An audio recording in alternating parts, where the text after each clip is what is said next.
सो रसिका जी, जब पहली वेव आई थी तब एवरीवन वाज लाइक कि अच्छा थोड़े दिनों में खत्म हो जाएगा, बला टल जाएगी. But then we were not prepared for the second wave, but the second wave did come and third wave भी आने वाली है. So how do you think is the first wave different from the second wave and the second wave is different from the third wave? ये जो हम waves देख रहे हैं, this is actually something that we have seen in other diseases as well. मतलब ये concept नया नहीं है.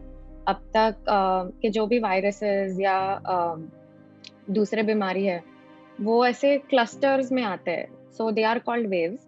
जैसे कॉमनली टू कंपेयर, जो कॉमन कोल्ड हम सब जानते हैं कॉमन कोल्ड को, जो विंटर टाइम पे उसके केसेस बढ़ते हैं, फिर पीक होता है और फिर वापस केसेस गिरते हैं. तो ऐसे एनुअल वेव्स आते रहते हैं for other disease like dengue and malaria as well, जो मानसून के टाइम पे पीक होते हैं और फिर वापस गिरते हैं समर एंड विंटर मंथ्स. हमें मलेरिया डेंगू में उसके केसेस इतने मिलते नहीं है. So these are types of annual waves. But covid के लिए बिकॉज इट्स अ पैंडेमिक, उसका and because it's a new disease, उसके वेव्स ज़्यादा इम्पोर्टेंट और ज़्यादा कवर हुए हैं. एंड ये वेव इसके वजह से होता है क्योंकि we are creating that sort of an environment जिसमें वो वायरस बढ़े. सो फॉर कोविड ऐसे ही एनवायरनमेंट क्रिएट हो गया था जिसमें लॉकडाउन रिस्ट्रिक्शंस रिलैक्स हुए थे. Everyone was going out.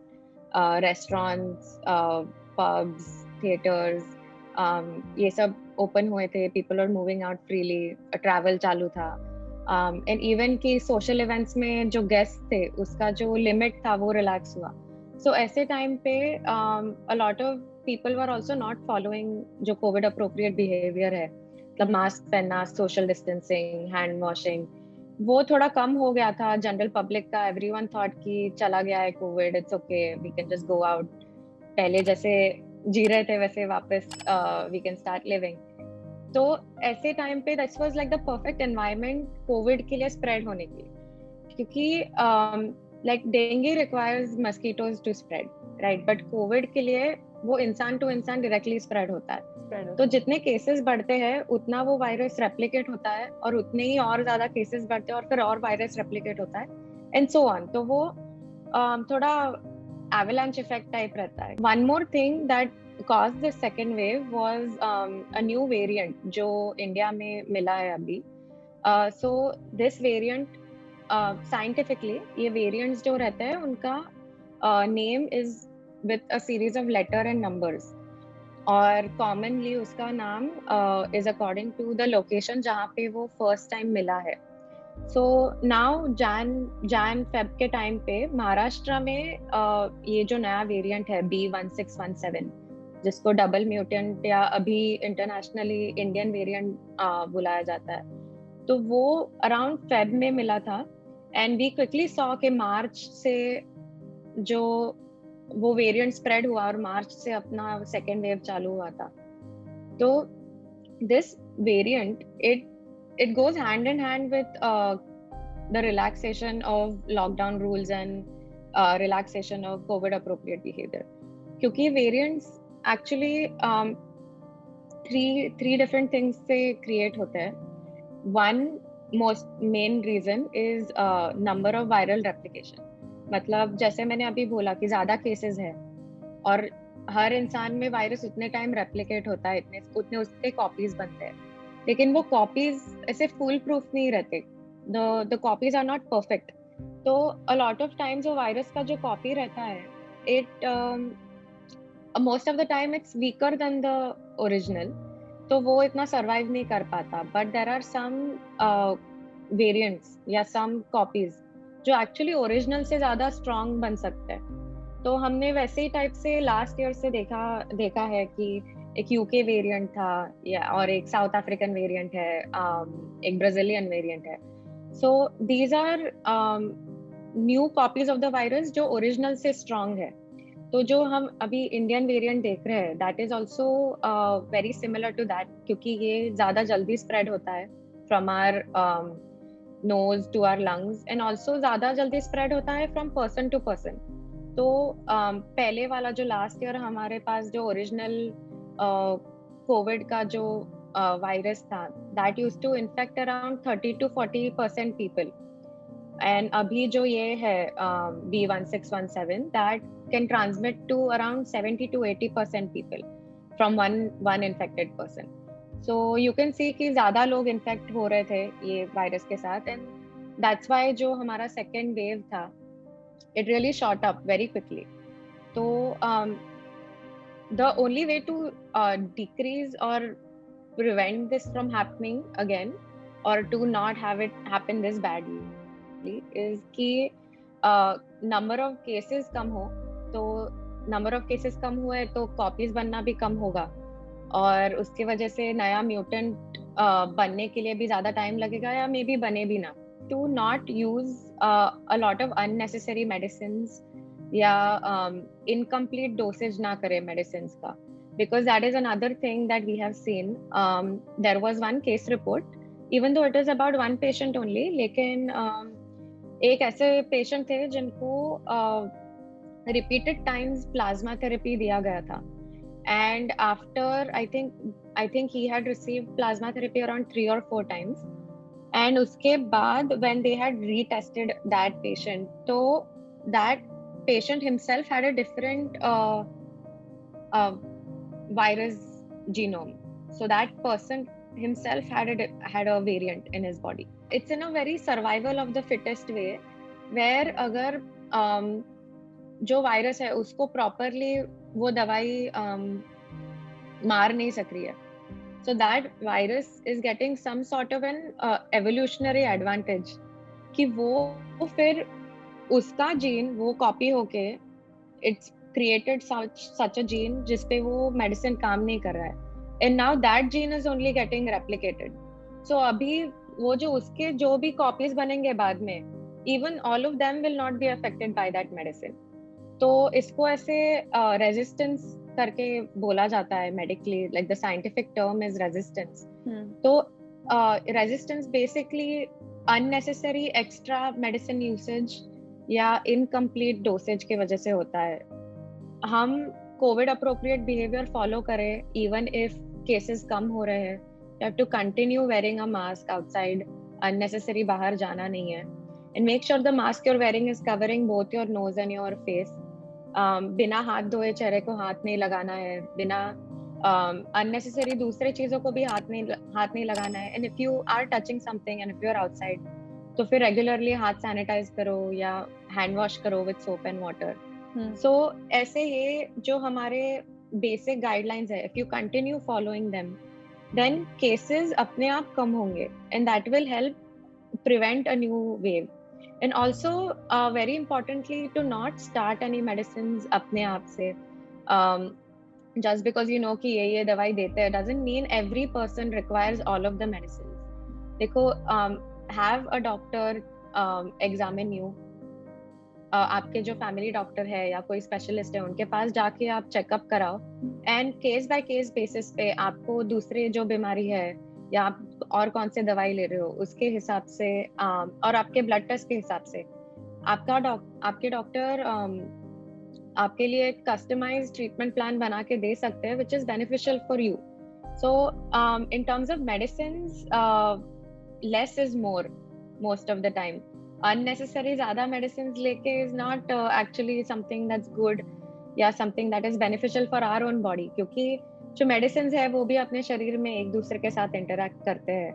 So a lot of times जो जिस medicine की ज़रूरत है सिर्फ वही medicine लेना चाहिए, खुद के मन से दवाई चालू और बंद नहीं करना चाहिए, क्योंकि उसका जो specific dose रहता है वो dose पे if you take it तो उसका maximum effect रहता है, उसका जो हमें जैसा इफेक्ट चाहिए वैसे बनता है उससे effect. So those three things are things that we should look out for a third wave. क्योंकि third wave कब आएगा कैसे आएगा that no one can predict, but mostly now अभी हम देख रहे हैं कि वापस अगर लॉकडाउन रिलैक्स होगा, वापस लोग बाहर जाने लगेंगे, रेस्टोरेंट्स में जाएंगे and all of that, so it's expected थोड़ा कि cases will rise. But also if majority of the people get vaccinated, then that will help slow everything down. लेकिन वो herd immunity के लिए थोड़ा 70% people need to get vaccinated. उतना vaccinate होने के लिए इंडिया का population भी बहुत है, right. उतना number पहुंचने के लिए time लगेगा. Yeah. So meanwhile, what is in our hands is to continue following the COVID appropriate behavior. Even if वो अभी annoying लगता है कि mask नहीं पहनना है, बस हो गया, गर्मी है वगैरह. But it's just something you have to keep on doing, क्योंकि it is actually going to help this entire scene get over quicker.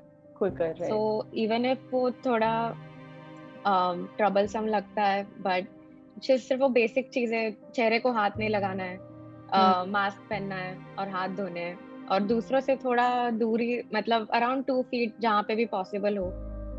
I understand a lot of times public में जगह नहीं रहती, transportation में जगह नहीं रहती. So in such a case बस चेहरे को हाथ नहीं लगाना है, but wherever possible थोड़ा दूर बैठो. If you are also meeting people indoors, तो make sure कि 5-6 लोग से ज्यादा लोग ना रहे. And even if you are थोड़ा दूर दूर ही बैठ सकते हो फिर. So things like that are something you can implement and help prevent a third wave from our own side. आपका immunity पहले से ही बड़ा होगा, then it will always help. अभी आपने immunity की बात की, तो उससे मुझे याद आया that there is this friend of mine who recently got diagnosed with COVID symptoms. She got positive also, मतलब उन्होंने properly उनके medications वगैरह ले लिए थे, खाना वाना सही से हो रहा था, took her precautions, and then she got COVID negative as well. Now she's having this super confidence that अभी मेरे शरीर के अंदर antibodies आ गए हैं जिसने COVID के साथ fight किया है. तो now again मुझे वापस COVID नहीं होने वाला है. Again I'm not going to get diagnosed with COVID or any other variant of COVID. So what should I call this? Like, is this confidence or is this overconfidence to some extent? Hi, so yeah, a lot of people जो recover हो जाते हैं, they think कि they have gotten like a free pass now, कि बाहर जा सकते हैं and just, you know, live like before. But actually जो recover हुए हैं, we have seen कि typically antibodies create होते हैं bodies में until around 3 months after natural infection. लेकिन ये जो 3 months है, it is not a fixed number. वो कभी कभी कम भी हो सकता है, कभी ज्यादा भी हो सकता है, depending on the person's own health and age and all of that. So उसमें बहुत सारे factors है कि आपको immunity कब तक मिलेगी. But one more thing is that अभी COVID के बहुत सारे variants है. So ये भी देखा गया है कि एक वेरिएंट से इन्फेक्ट होके it doesn't give you 100% protection against another variant. तो आपको अगर एक वेरिएंट से कोविड हुआ है तो वो दूसरे वेरिएंट से भी हो सकता है even if you have antibodies. So that is something to keep in mind because and another thing is that आपको कोविड हो भी गया है तो you can still be a carrier and आपके थ्रू आपके फैमिली या फ्रेंड्स या कोवर्कर्स को भी हो सकता है Covid, even if you don't get the disease again. तो आपके थ्रू हो सकता है दूसरों को, और आपको दूसरे वेरिएंट से भी कोविड वापस हो सकता है. So in that 2-3 months is generally जब री-इन्फेक्शन के चांसेस बहुत लो है, बट वो 3 months के बाद नेचुरल एंटीबॉडीज डिक्रीज होना चालू हो जाता है and you can get reinfected again with a different variant. लेकिन ये भी हमने देखा है कि बहुत सारे पेशेंट्स जो रिकवर हुए हैं उनको प्लाज्मा डोनेशन के लिए या जस्ट फॉर देयर ओन सेक वो एंटीबॉडी का लेवल या एंटीबॉडी के जो टाइटर्स बोलते हैं उसका ब्लड टेस्ट कराते हैं. एंड हर रिकवर्ड पेशेंट में वो एंटीबॉडी के टाइटर्स मिले नहीं है. So there are a lot of patients who have recovered लेकिन उनके एंटीबॉडीज डिटेक्ट नहीं हुए हैं on labs. So that way you can not say for sure कि every recovered person will be safe now and उनको वापस कभी नहीं होगा. बिकॉज द थिंग इज बहुत सारे पेशेंट्स को 2 बार कोविड हो जाता है क्योंकि अभी 1.5 साल से चालू है कोविड एंड नॉर्मली 3 मंथ्स के लिए ही रहता है जो इम्यूनिटी पीरियड है, तो 3 मंथ्स में there is a low chance of getting reinfected, but हो सकता है क्योंकि वैसे भी केसेस है कि last year I think some of my doctor colleagues only they had gotten covid twice within 3 months. तो there are cases like that, variants से आप reinfect हो सकते हो वापस। तो कोविड होने के बाद भी वापस आपको वही गाइडलाइंस फॉलो करना है। You just have to take care of yourself, wear a mask and not go outside that much. But you have to keep in mind कि अगर you have to also keep in mind कि आप career भी बन सकते हो। So even if आपको mild disease हुआ है या आपके फैमिली मेंबर्स को माइल्ड डिजीज हुआ है, because of you it can spread to someone जो इम्यूनो कॉम्प्रोमाइज्ड है या जिनका एज ज्यादा है और उनको सिवियर डिजीज हो सकता है।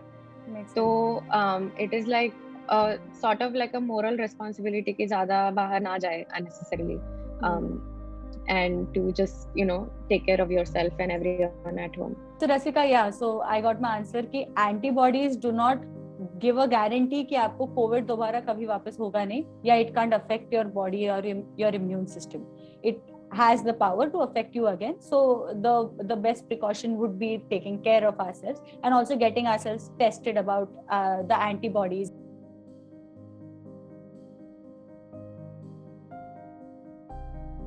How does the vaccination protect us from the third wave? Yeah, thanks for that question. So vaccination का main motive ये है कि severe disease और death ये दो चीज कम करे. So vaccines are actually made with that perspective कि hospitalization. So antibodies are basically हमारे शरीर में जो आर्मी या ऐसे प्रोटीन बनते हैं, so they are basically our army. They help us fight diseases and even future diseases like future reinfections. तो antibodies हमारे शरीर में इन्फेक्शन के बाद भी बनते हैं और वैक्सीन के बाद भी बनते हैं। So basically after an infection naturally antibodies बनेंगे हमारे शरीर में and they last for around 3 months for COVID.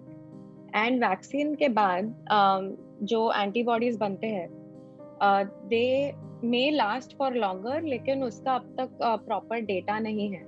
So basically what happens in a vaccine is that at least in terms of Covishield, तो there is another type of a virus जो chimpanzees में होता है जिसने कभी ह्यूमंस को infect नहीं किया है या जो ह्यूमंस को इन्फेक्ट नहीं कर सकता। तो वैसे वायरस में जो कोविड के थोड़े स्पेसिफिक प्रोटीन्स है उसका ऐसे कोड डाला है वो वाले वायरस में। सो दैट वे जब हमें कोविशील्ड का वैक्सीन मिलता है then our body detects that spike protein and उसके हिसाब से इट स्टार्ट्स थिंकिंग कि हमारे शरीर में कोविड का वायरस आया है and then it starts creating antibodies. So you are basically creating the antibodies without the infection. Right. So this is with Covishield. Covaxin का mechanism थोड़ा अलग है. That uses an inactivated virus. मतलब Covid का ही virus जो मरा हुआ है वही शरीर में आता है और उसका जो एनवोलोप रहता है जिसमें प्रोटीन स्पाइक प्रोटीन्स है वो डिटेक्ट होके एंटीबॉडीज बनते हैं शरीर में. So that way आपको इन्फेक्शन नहीं होगा. But that said, the vaccine is not 100% effective in stopping that. No vaccine is. Even for other diseases, 100% effective नहीं रहते. But because the purpose of the vaccine is not कि आपको disease हो ही ना. Purpose of the vaccine is that आपको severe disease ना हो, कि आपको hospital जाना ना पड़े, कि आपको या आपके family member का death ना हो. तो that is something that the vaccine is actually very effective in. Around 100% efficacy है of all vaccines जो भी market में है, even like Covishield, Covaxin, Sputnik, they're all very effective in decreasing the death rate and decreasing severe infection. सो अगर आपने vaccine लिया and आपको by chance Covid हो भी गया है, तो most probably you will just have to stay at home and आपको घर पे ही आप ठीक हो सकते हो by taking rest and taking vitamins and some basic symptomatic medication. So that way, the vaccine can help a lot in decreasing the death rate of the third wave. Um, what it can also do is it can decrease the number of cases as well. लेकिन उसके लिए ज़्यादा लोगों को vaccinate होना पड़ेगा. As such, we've also seen there is a study in UK.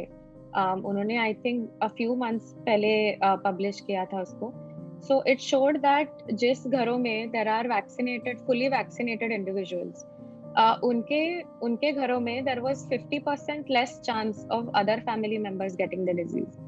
So आप खुद वैक्सीन लेके not only आपके खुद के हेल्थ को मदद कर रहे हो, you are also helping your family. आपके परिवार को भी मदद मिलेगी. ज़्यादा लोग अगर कोविड के वैक्सीन ले, तो अराउंड 60 to 75% पॉपुलेशन जब वैक्सीनेट हो जाएगी, या 65 to 70% पॉपुलेशन को नेचुरली एंटीबॉडीज मिले, या इन एनी वे, any form, any method antibodies create हो उनके शरीर में, तो that is when herd immunity will develop and that will really help slow down a third wave or any future chances of a third wave. To basically be prepared for the future, it is recommended that everyone gets vaccinated, है ना? But then there were some rumors that a lot of my friends shared with me कि Covaxin ले लिया अगर तो 2 साल में you might die or you might get some defects in your body. So what are these rumors? Do these rumors actually, जहाँ से वो WhatsApp यूनिवर्सिटी से आ रही है, क्या वो वहीं तक सीमित है, और do they also make some sense to some extent? So Covaxin या कोविशील्ड जो हमारे पास अवेलेबल है, उनके थोड़े साइड इफेक्ट्स रहते हैं, but majorly they are limited to 1-2 days only. आपको वैक्सीन लेने के बाद फीवर या arm pain, body ache, headache या वीकनेस ऐसा महसूस होगा for 1-2 days. But that is a good thing. That just means कि वैक्सीन का इफेक्ट हो रहा है आपके बॉडी में, एंड आपका शरीर रिएक्ट कर रहा है वैक्सीन को और एंटीबॉडीज बना रहा है. So getting that fever or headache or any symptoms for 1-2 days is actually in a way a good thing. But वो generally 2 days के बाद उतना side effect आता नहीं है. If you continue to get fever या cough, body ache for around like 4-5 days after getting the vaccine, तो फिर आप रैपिड टेस्ट या RT-PCR टेस्ट करा सकते हो, because you might have developed Covid.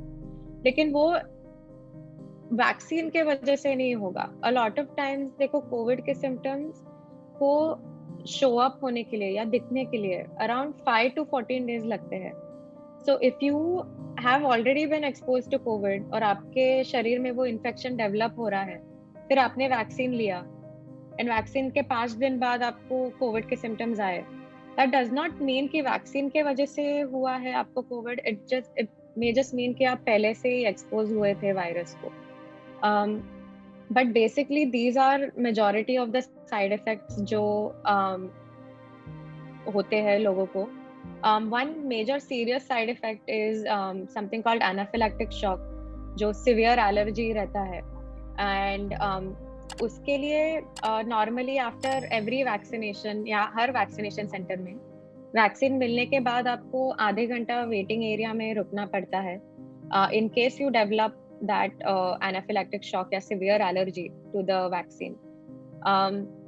तो क्योंकि हॉस्पिटल में उसका मेडिसिन है, उसका ट्रीटमेंट रहता है, and it is already kept in vaccine waiting areas, तो अगर इन केस एनीवन डेवलप्स तो वहाँ पे ही वो ट्रीट हो सकते हैं. सो उसके लिए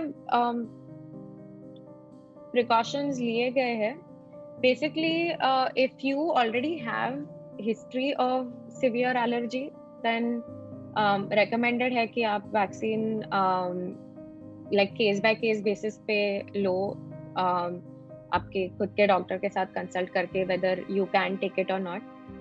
लेकिन अगर आपको ऑलरेडी सिवियर एलर्जी है to any medicine या any food जहाँ पे आपको एपिपेन या एनाफिलैक्टिक शॉक हो या एपिपेन यूज करने की जरूरत पड़े, तो ऐसे टाइम पे आप आपके जो फैमिली फिजिशियन है उनको कंसल्ट करके आप देख सकते हो whether you are eligible to take the vaccine और not.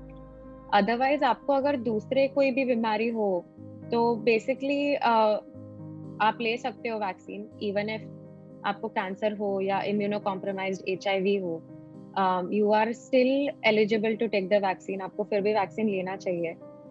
In fact it's actually beneficial कि अगर आपको दूसरी बीमारी हो लाइक डायबिटीज, हाइपरटेंशन या ऐसा भी कुछ, कि आप वैक्सीन लो, क्योंकि you fall into that category जहाँ पे आपको सिवियर डिजीज हो सकता है। सो वैक्सीन से आपको बहुत ज्यादा प्रोटेक्शन या बहुत ज्यादा बेनिफिट मिलेगा। Another main reason that you should get the vaccine is that जो अभी हमने सेकेंड वेव में डबल म्यूटेंट वेरिएंट या इंडियन वेरिएंट देखा है कोविड वायरस का, B1617, we have seen in research studies कि जो कोविशील्ड एंड कोवैक्सीन है वो दोनों प्रोटेक्शन प्रोवाइड करते हैं against this variant, the Indian variant. So ये जो अभी हमारे देश में कॉमन है और जिसके वजह से सेकेंड वेव हो रहा है, ये हमारे जो वैक्सीन है वो हमें मदद करेगा to not get disease from that variant. तो इट इज़ वेरी इंपॉर्टेंट कि आप जितने जल्दी वैक्सीन ले सके उतने जल्दी वैक्सीन लें। अगर वैक्सीन लेने के 2-3 दिन बाद आपको देखने में प्रॉब्लम हो या चक्कर आ रही हो या हाथ पैर हिलाने में थोड़ा वीकनेस फील हो, अगर ऐसा महसूस हो रहा है तो then you should immediately go to your family physician या न्यूरोलॉजिस्ट अगर अवेलेबल हो तो, to get that checked, because that might be due to the blood clots through the vaccine, but it is again a very rare phenomenon, and still वो जो survival benefit जो मिलता है vaccine से, it is much more than this rare side effect. And yeah, so there were a lot of rumors that came out with the vaccines also कि मतलब China ने vaccine में ऐसे चीजें डाली है जिसमें आप 2 साल में मर जाओगे या 2 साल में पॉपुलेशन खत्म हो जाएगा। And also one that I heard कि माइक्रोचिप्स डाले हैं वैक्सीन में so that the government can control you and stuff like that. And ये ऐसे कंस्पिरेसी थियरीज पे विश्वास ना करें प्लीज, ये दे आर नॉट ट्रू। ये लैब्स में बने जाते हैं वैक्सीन, दे आर प्रूवन, उन पे बहुत सारा स्टडी किया गया है, बहुत सारे हजारों लोगों पे स्टडीज किए गए हैं एंड उसके बाद ही वो बने हैं। And once they are decided to be safe, मतलब वो स्टडीज के भी लेवल्स रहते हैं एंड जब हर वैक्सीन का देखा जाता है कि ये सेफ है, ये काम करता है या नहीं, तो उसके बाद ही वो पब्लिक को रिलीज होता है। Right now everyone over 18 in India is eligible for the vaccination except for pregnant women and women who are planning on getting pregnant, and also patients who have severe allergies to food or certain drugs. So इनके अलावा almost everyone is eligible for vaccines above 18. Pregnant women पे studies वैसे किए नहीं गए हैं for vaccine safety, तो अभी वैक्सीन का सेफ्टी डेटा नहीं है, which is the reason pregnant women and children को वैक्सीन नहीं दे रहे अभी। डेवलप्ड कंट्रीज में जो फाइजर और मॉडर्ना दे रहे हैं, they have started giving vaccines to kids from ages 12 to 18, क्योंकि उनका वो वैक्सीन का स्टडी डेटा है वो रिलीज हुआ है एंड दे हैव सीन कि इससे हार्म नहीं होगा बच्चे को। तो ये जो किड्स का स्टडी है वो that is on going now in India, अभी चालू हो रहा है, आई थिंक मे बी चालू हो भी गया होगा, बट जब तक वो सेफ्टी डेटा रिलीज नहीं होता तब तक it is not advised for people who fall under those categories to take the vaccine. Now recently lactating women जो breast feeding औरतें रहते हैं उनको अलाउ किया है वैक्सीन लेने के लिए। So ये मेडिसिन या मॉडर्न मेडिसिन में कैसे रहता है, एवरी डे इज न्यू, आपको हर हफ्ते चीजें बदलती है, नई इंफॉर्मेशन आती है और उसके हिसाब से गाइडलाइंस नए बनते हैं। So like last month lactating women को अलाउड नहीं था वैक्सीन लेना, बट नाउ देखा है कि ब्रेस्ट फीडिंग वुमेन ने अगर वैक्सीन लिया तो कुछ प्रॉब्लम नहीं है, उनके बच्चों को कुछ प्रॉब्लम नहीं हो रहा है, उनको प्रॉब्लम नहीं हो रहा है, और सेफ है, तो इसलिए अभी उनको वैक्सीन लेना अप्रूव किया है। Similarly for Pfizer and Moderna, जो दूसरे वैक्सीन है दूसरे देशों में जो मिल रहे हैं, उनको 3rd ट्राइमेस्टर प्रेग्नेंट वुमेन के लिए अप्रूव किया है अभी। बट कोविशील्ड और कोवैक्सीन के लिए वो डेटा अब तक अवेलेबल नहीं है। So currently all pregnant women are not allowed to take the vaccine. लेकिन वो जैसे नया डेटा आए, जैसी नई इंफॉर्मेशन आए, उसके हिसाब से वो चेंज हो सकता है, but as of now they are not allowed to.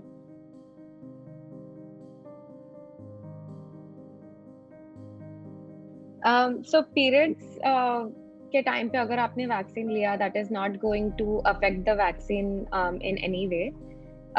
जो हमें इम्यूनिटी हमारी वैसे सेम ही रहती है even while we are menstruating. It's just that because of the period हमें बॉडी एक, वीकनेस और बाकी के जो ऐसे हेड एक या डायरिया, ऐसा बहुत सारे अलग टाइप के सिम्टम्स भी आते हैं। So that may just confuse you कि ये कोविड का सिम्टम है या ये पीरियड का सिम्टम है। So in that case you should look out for कि आपको फीवर या खांसी हो रही है, क्योंकि दीज आर स्पेसिफिक सिम्टम्स जो आपको पीरियड्स में नहीं होंगे। And in terms of vaccines, आप पीरियड के टाइम पे भी सेफली वैक्सीनेशन ले सकते हो। मैक्स टू मैक्स आपको जो ऑलरेडी वीकनेस होगा पीरियड के वजह से, वो जस्ट थोड़ा ज्यादा वीकनेस होगा आपको because of the vaccine as well. But otherwise आपके इम्यून रिस्पॉन्स या आपके शरीर के एंटीबॉडी रिस्पॉन्स को वो अफेक्ट नहीं करेगा। You can safely take the vaccine at any time of your menstrual cycle. That's not an issue at all. As for the other ways to keep yourself healthy when you're having periods is आपके meals बराबर on time खाना या complete meals खाना continue रखो। जो around 2 to 3 litres हर दिन में पानी पीना चालू रखो। एंड ऑल्सो कि जो आप नॉर्मली एक्सरसाइज करते हैं लेकिन पीरियड्स के टाइम पे एक्सरसाइज नहीं कर पाते, so you can just do any light stretches या light yoga poses। तो उससे मदद होता है थोड़ा, it helps relieve the pain as well, जो leg pain and back ache and जो body ache होता है periods के वजह से, वो stretches करने से भी थोड़े relieve होते हैं। So continue doing that, even heating pads रहते हैं, that help a lot in helping the weakness and all of that. So these are just things specific for periods, but if you continue eating your meals on time, खाना बराबर healthy खाना खाना, 2 से 3 litre पानी पीना हर रोज, 6 to 7 hours of sleep, ये सब जो healthy lifestyle है, ये आप periods के time पे भी continue रखेंगे तो आपकी immunity को change नहीं होगा, and that way you can still stay safe।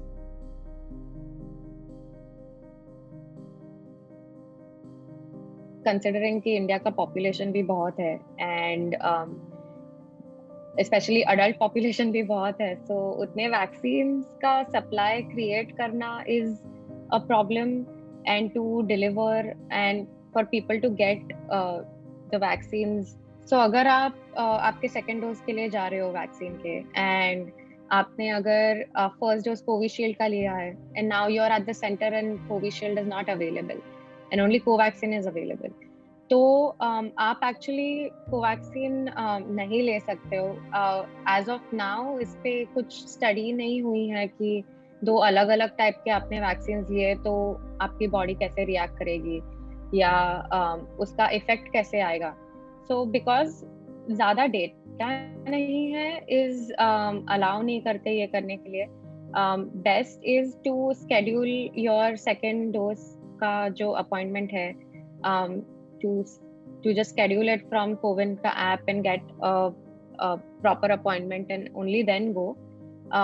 Also nowadays जो आपके जो local municipal corporation है, उनको social media पे भी आप follow कर सकते हो। A lot of times they post कि कौन से age group के लिए और कौन से एरिया के लिए कितने डोसेस है अवेलेबल एट विच हॉस्पिटल्स. कभी कभी वॉक इन भी अलाउ करते हैं. And now days drive in vaccination centres have also started.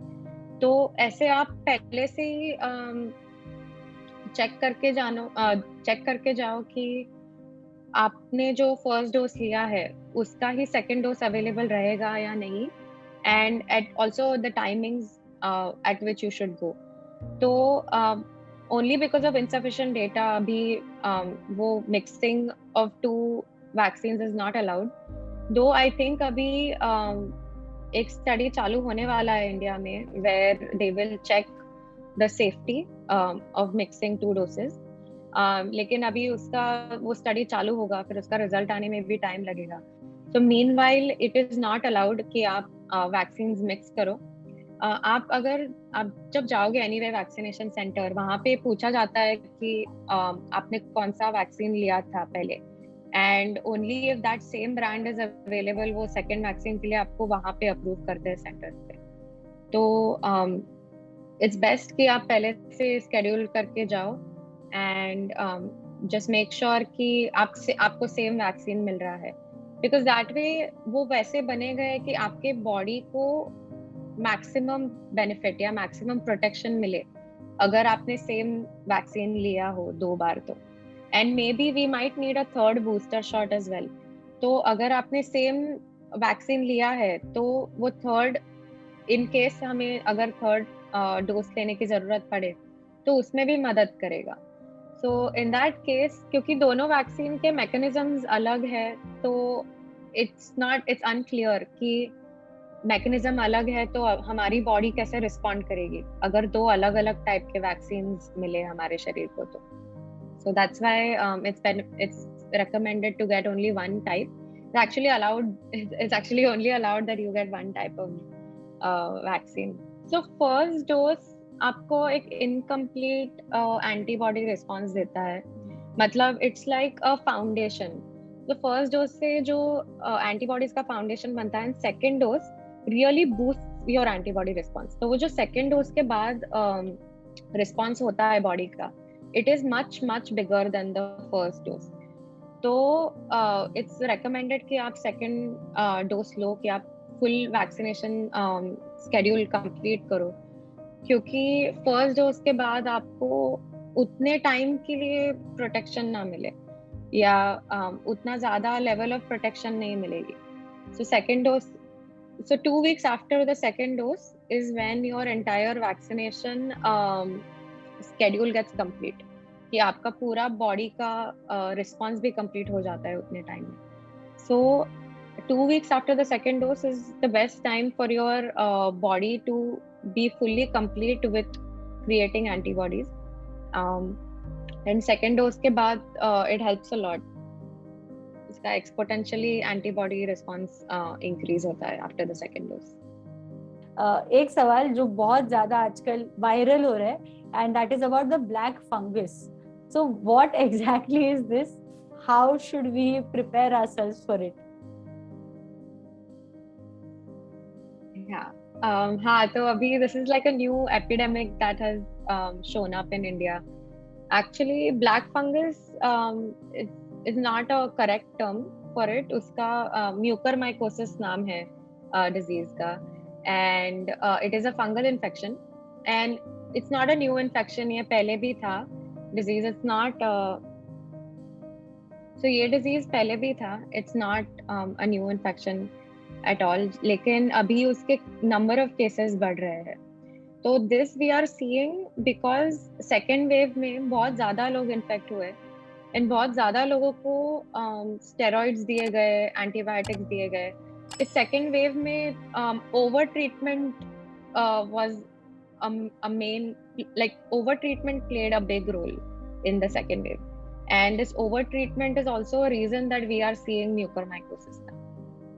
तो सेकेंड वेव में क्या हुआ, ज्यादा लोग इन्फेक्ट हुए, वो घर पे ही स्टेरॉइड्स लिए उन्होंने, या बहुत सारे एंटीबायोटिक्स लिए, अलग अलग टाइप्स के एंटीबायोटिक्स लिए, एंटीवायरल्स भी ले लिए.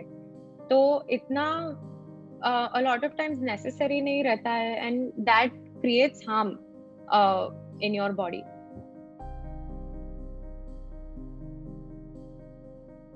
सो म्यूकरमाइकोसिस के केसेस हम ऐसे पेशेंट्स में देख रहे हैं जिनको डायबिटीज है ऑलरेडी, या और जिनका शुगर कंट्रोल में नहीं है, या जिनको बहुत सारे एंटीबायोटिक्स का ट्रीटमेंट हुआ है, ज़्यादा स्टेरॉइड्स का ट्रीटमेंट हुआ है। एंड ये जो बहुत सारे स्टेरॉइड्स एंड एंटीबायोटिक्स और इवन बहुत सारे steroids and medicine in general along with the infection आपके शरीर को बस वीक करता है, एंड वो weak immunity in addition to आप डायबिटिक हो और आपके शुगर लेवल बढ़ी है, तो बड़ा हुआ शुगर लेवल जो है it's like the perfect environment for ये bacteria and fungus to grow, क्योंकि वो शुगर उनका न्यूट्रिएंट रहता है और वो उसमें बढ़ते हैं। तो आपकी बॉडी का नेचुरल इम्यूनिटी कम हुआ है, शुगर लेवल बढ़ा है, तो ये जो नॉर्मल फंगस जो हमें नॉर्मली अफेक्ट नहीं करता, ये अभी हमारी जो इम्यूनिटी का बैरियर है वो टूट जाने की वजह से ये हमें अभी अफेक्ट कर सकता है, या इन स्पेसिफिक पेशेंट्स को अफेक्ट कर सकता है। And that is why we have started seeing black fungus के इतने सारे cases, and they are mostly almost all in patients जिनको डायबिटीज है, जिनको स्टेरॉइड्स का ट्रीटमेंट हुआ है, जिनको ओवर यूज ऑफ एंटीबायोटिक्स हुआ है, एंड जिनका ब्लड शुगर कंट्रोल में नहीं है। So these are like 4 main factors for almost all mucormycosis patients. Now, how can we prevent it? First is to prevent COVID.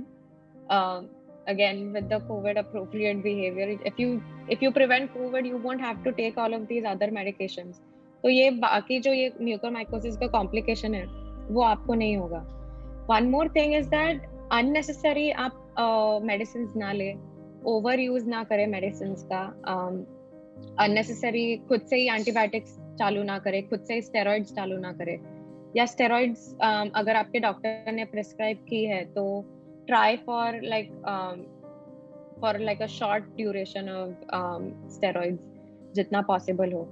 And one more thing कि अगर आपको oxygen की जरूरत पड़ी थी, या आप आईसीयू में एडमिटेड थे, या आपको स्टेरॉइड्स या हॉस्पिटलाइजेशन की जरूरत थी, एंड अभी आप घर पे हो, तो you can use nasal saline spray जो हमें नॉर्मली केमिस्ट शॉप में मिलते हैं, that you can use 3 to 4 times a day to wash your nose.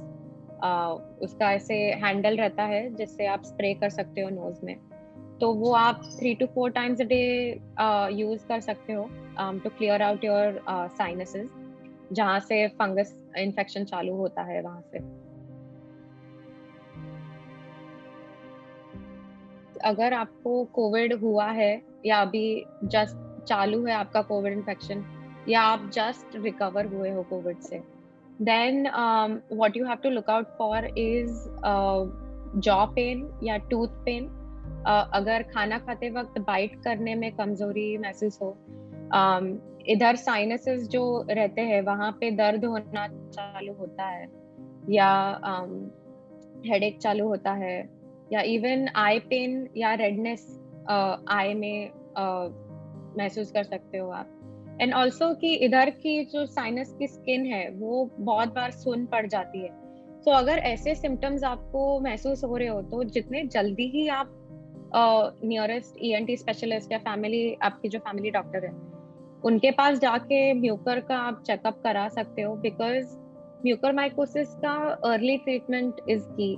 आपने जितने जल्दी ये इन्फेक्शन को पकड़ा, उतने जल्दी वो ठीक हो सकता है और उतना वो स्प्रेड नहीं होगा, क्योंकि ये इन्फेक्शन जो है वो थोड़ा परमानेंट सा है। If it spreads to your eyes या योर ब्रेन, तो आपको सर्जरी की जरूरत पड़ती है, and it can permanently damage your organs जो अफेक्ट होते हैं। सो इट्स बेस्ट कि आप ये सिम्टम्स ध्यान में रखें, लेकिन उनसे डरे ना या पैनिक ना हो, लेकिन जितने जल्दी आप नोटिस कर सकते हो उतने जल्दी नोटिस करके एक ईएनटी स्पेशलिस्ट या फैमिली डॉक्टर को दिखा के ट्रीटमेंट चालू करो। एक लास्ट सवाल जो मुझे पूछना था, what are the national guidelines which the government has set up so that we prepare as India, as a country together to fight? So as of now, to protect ourselves from the third wave, what we can do is get vaccinated if eligible, जितने ही जल्दी possible हो. और अगर आप eligibility criteria meet करते हो कि आप जितने जल्दी पॉसिबल हो उतने जल्दी वैक्सीन ले at the nearest center to you.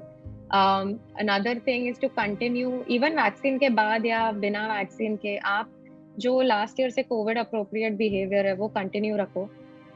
Mask दोनों नाक और मुंह कवर, मास्क ऐसे पहने कि दोनों नाक और मुंह कवर हो, बिना हाथ धोए चेहरे को हाथ नहीं लगाना है, रेगुलरली हाथ सैनिटाइज करे, हैंड वॉश करे. एंड अगर बाहर जा रहे हो तो मेक श्योर कि आपके और दूसरे इंसानों में थोड़ा एटलीस्ट 2 फीट का डिस्टेंस हो इफ पॉसिबल.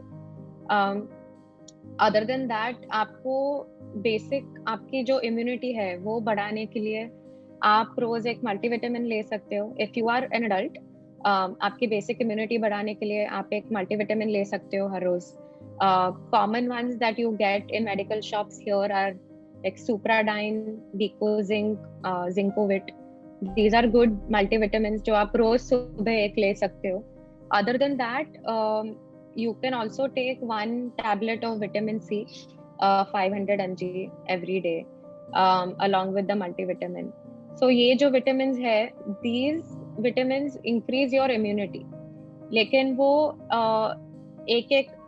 एक टैबलेट पर डे से टॉक्सिसिटी लेवल या साइड इफेक्ट्स का प्रॉब्लम नहीं होगा, बिकॉज ये वाटर सॉल्युबल विटामिन्स रहते हैं. जितना आप प्रोटीन आप अपने डाइट में इंक्रीज करोगे उतना ही आपका इम्यूनिटी भी बढ़ेगा एंड उतना ही आपके शरीर में शक्ति मिलेगी कि to fight off infections, not just Covid, बाकी के इन्फेक्शंस भी है अभी भी. सो ये सब फॉलो करने के बाद योर इम्यूनिटी ओनली इंक्रीजेस कि आपको नॉट ओनली कोविड लेकिन जो दूसरे वायरसेस और दूसरे बैक्टीरिया है उनसे भी आप इन्फेक्ट ना हो. सो अलॉन्ग विद डाइट, रोज अराउंड 2 to 3 लीटर्स पानी पीना जरूरी है, स्पेशली नाउ जहाँ पे भी वेदर ज्यादा स्ट्रॉन्ग है, ज्यादा समरी वेदर है, वहाँ पे आप 3 लीटर्स के ऊपर भी पानी पी सकते हो. But typically 2 to 3 litres of water is enough. हमारे गाड़ी में जैसे इंजन की जरूरत रहती है वैसे हमारे शरीर को पानी की जरूरत रहती है. सो इट्स वेरी इंपॉर्टेंट कि आप 2 to 3 litres of water drink करें हर रोज.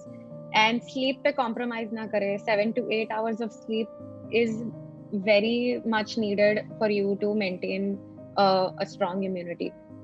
तो ये सब जो basic lifestyle guidelines है, and even exercise every day for 30 minutes or at least 3 times a week for 30 minutes. तो उससे आपके lungs को भी you know आपके lungs को भी आदत रहेगी काम करने की and you know just physically and mentally अगर आप फिट हो एक्सरसाइज से तो that helps a lot in your immunity as well. Women in general, हमको ऐसे लगता है कि you know if we fall sick तो वो ऐसे गुनाह है कि फैमिली में यू नो घर का काम कौन करेगा, दूसरों के लिए खाना कौन बनाएगा, एंड ये सब भी जो बाकी के सब रिस्पॉन्सिबिलिटीज रहते हैं उसके वजह से बहुत बार औरतें जो व्हेन दे फॉल सिक तो दे इग्नोर द सिम्टम्स. वो ट्रीटमेंट नहीं लेते ऑन टाइम या इग्नोर करते हैं, बोलते हैं कि नहीं बाद में देख लेंगे चला जाएगा. लेकिन I just want to stress the fact कि जो सिम्टम्स है वो आप इग्नोर करेंगे तो they are not going to go away. आपको इग्नोर नहीं करना है. अगर आपको कोई भी सिम्टम्स हो कोविड के या इवन अदरवाइज दूसरे डिजीज के भी, जितने जल्दी आप डॉक्टर के पास जाके उसका ट्रीटमेंट या उसका इलाज चालू करें उतना जल्दी वो ठीक हो सकता है. अगर आप खुद का ध्यान रखोगे तो ही आप अपने परिवार या अपने लव्ड वंस का ध्यान रख पाओगे. So it's very very important कि आप जो भी सिम्टम्स हो उसको इग्नोर ना करें एंड आपकी जो बेसलाइन इम्यूनिटी है उसको संभालने की कोशिश करें. खाना इन टाइम खाए, पानी पीते रहे, एक्सरसाइज करते रहे. तो या that's it. Thank you, Dr. Rasika, for joining us today. and sharing this very important information. आपने जितनी भी information हमारे साथ share करी है, I am sure कि हमारे सारे viewers उन सारी information को सुनेंगे, अपनाएंगे और उसके साथ साथ they'll be implementing it in their lives. We have to take care of ourselves and we have to be together in these difficult times. I'm sure all of us will do that. Thanks a lot for giving us the courage. It's because of warriors like you that हम rest कर सकते हैं आराम से, and we can rest assured that our health and our future is in the right hands. Thanks a lot, Dr. Rasika. Would you like to say something? Yeah. Thank you so much for your kind words and having me here today. I really hope कि मैंने जो भी बोला उससे आपके questions answer हुए हो, या जो भी मन में शंकाएं हो उससे थोड़ा रिलीफ मिले या थोड़ा क्लैरिटी मिले. But yeah, it's a very nice initiative, Josh Talks Asha, especially for women. I was very happy to hear that. So I'm very honored कि आपने मुझे invite किया to speak with you all today. And yeah, thank you once again for having me. You're welcome, and the pleasure is ours.